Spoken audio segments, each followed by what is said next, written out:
Have you ever wondered what it would take for one of the highest-ranking religious figures in the Catholic Church to walk away from it all? Not out of scandal or shame, but in pursuit of something he believed to be deeper, truer, more divine. What would compel a man who stood at the heart of the Vatican, beneath the vaulted ceilings of St. Peter's Basilica, to whisper words not in Latin, but in Arabic? La ilaha illallah, Muhammadur Rasulullah. Cardinal Aurelius Ventresca was more than a religious leader. He was a living embodiment of ecclesiastical legacy.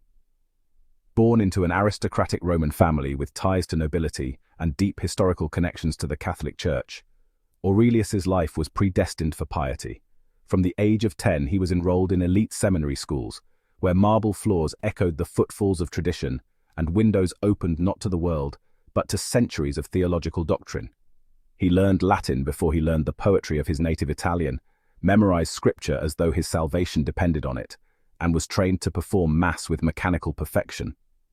His superiors noted early that he displayed rare intellect and emotional maturity beyond his years. An ideal candidate for future sainthood, some whispered. As he grew, so did his prominence.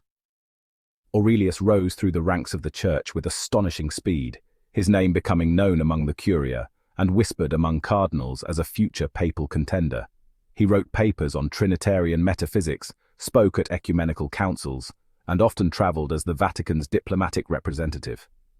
Outwardly, he was the perfect image of clerical devotion, but beneath the public smile, he was quietly suffocating. Behind the church's velvet curtains and beneath the solemn robes, Aurelius struggled with an absence he couldn't name. After performing Mass, he would remain in the sacristy long after the others had left, staring into the flickering candles, waiting for the divine presence he was taught to feel, but rarely did. His journal, written in coded Latin shorthand, spoke of long nights of doubt, questions he dared not voice, and dreams of a different kind of faith. It wasn't that he had stopped believing in God, far from it, but he had begun to suspect that the version of God he had been handed might be incomplete, veiled by centuries of dogma and tradition. And then came Easter Sunday. The Vatican sky was clear, radiant with spring light. St. Peter's Square overflowed with faithful pilgrims as the bells rang out over Rome. Cardinal Ventresca led the Easter Mass with practiced solemnity, every movement rehearsed and revered. Centuries of ritual flowed through his gestures. The lifting of the Eucharist, the incense rising like prayer into the vaulted heavens, the echo of Latin verses filling the air. Yet as the final hymn echoed across the square and the sea of faces began to dissolve into cobbled streets and distant applause, a strange ache settled in his chest. It was not fatigue, nor melancholy.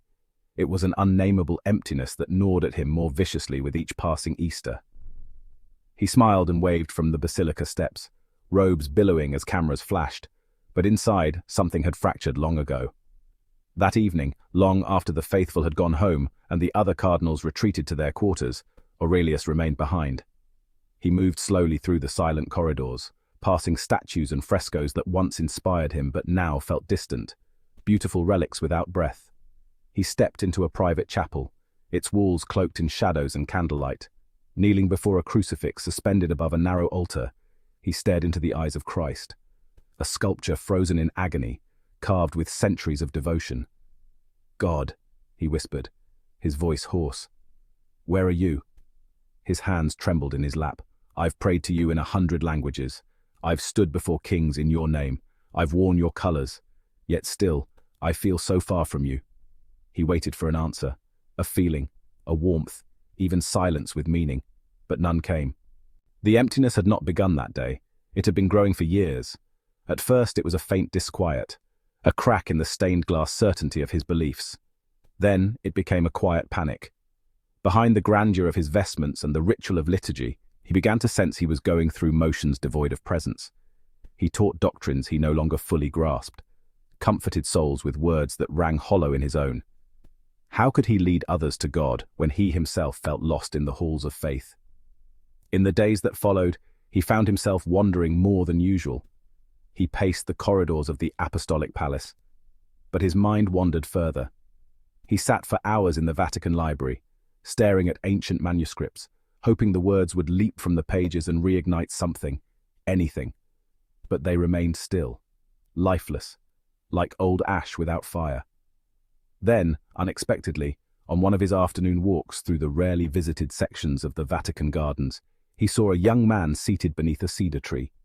The boy looked out of place, not just in attire, which was modest and plain, but in spirit.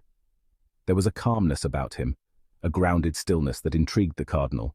He was reading, not a phone, not a Bible, a small weathered book. Curiosity nudged Aurelius toward him. "What are you reading?" he asked. The young man looked up and stood respectfully. His voice was gentle, accented. "The Quran, in Latin." Aurelius blinked, caught between confusion and disbelief. "You're reading the Quran, here?" "Yes, Your Eminence," the man replied with a soft smile, "because truth can be found anywhere, even in the heart of the Vatican." The answer startled Aurelius, not because it was bold, but because it was serene. There was no defiance in his tone, only sincerity.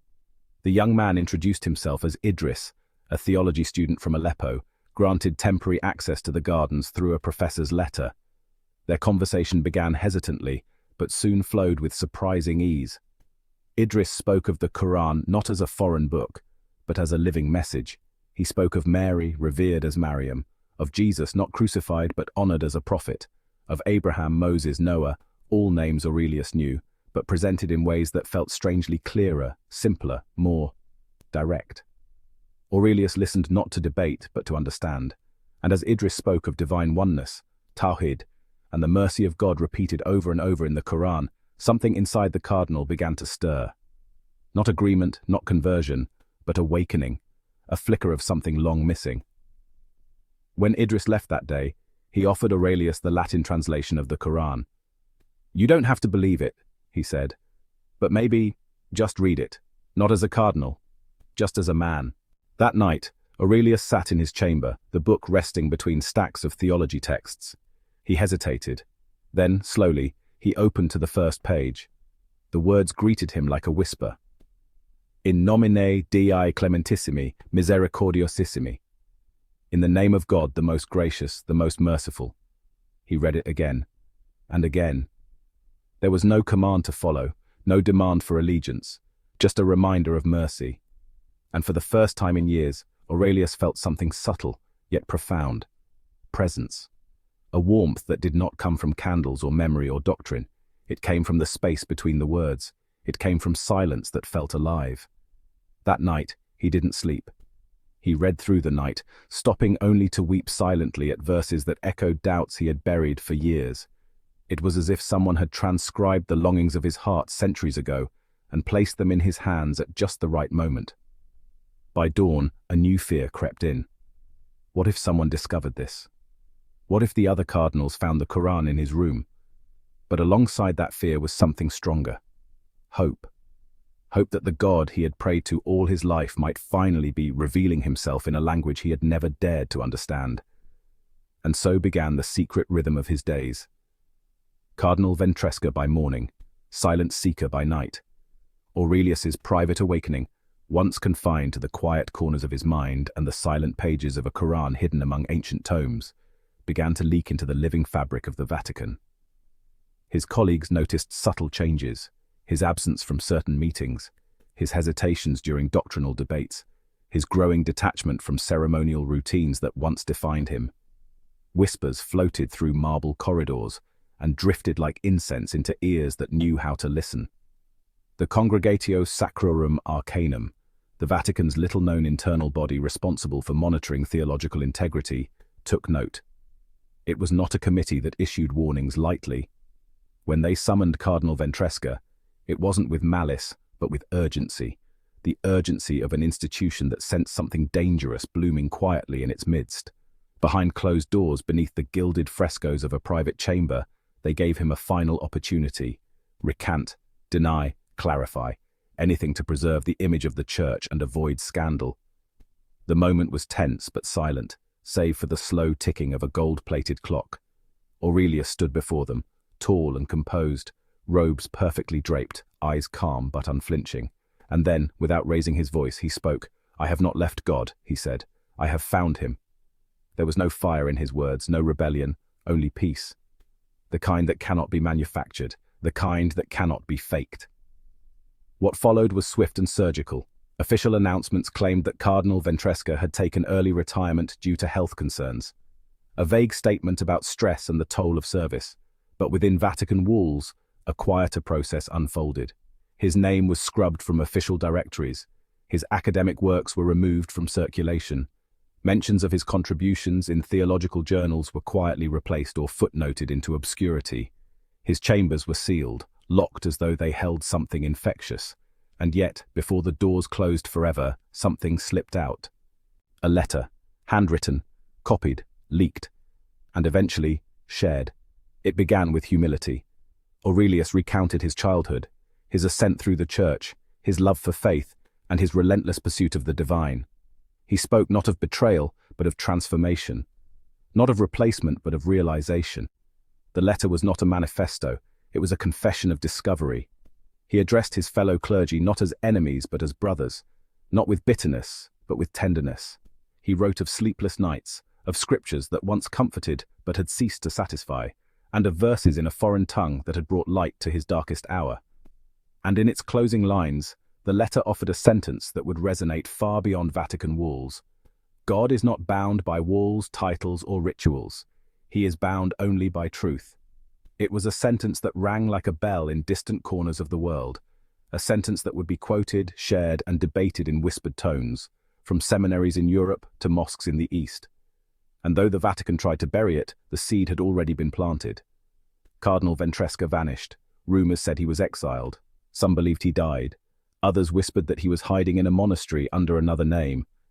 But truth, as always, finds its way. Years later, in a quiet village in southern Italy, a man called Yusuf walks the hills before dawn.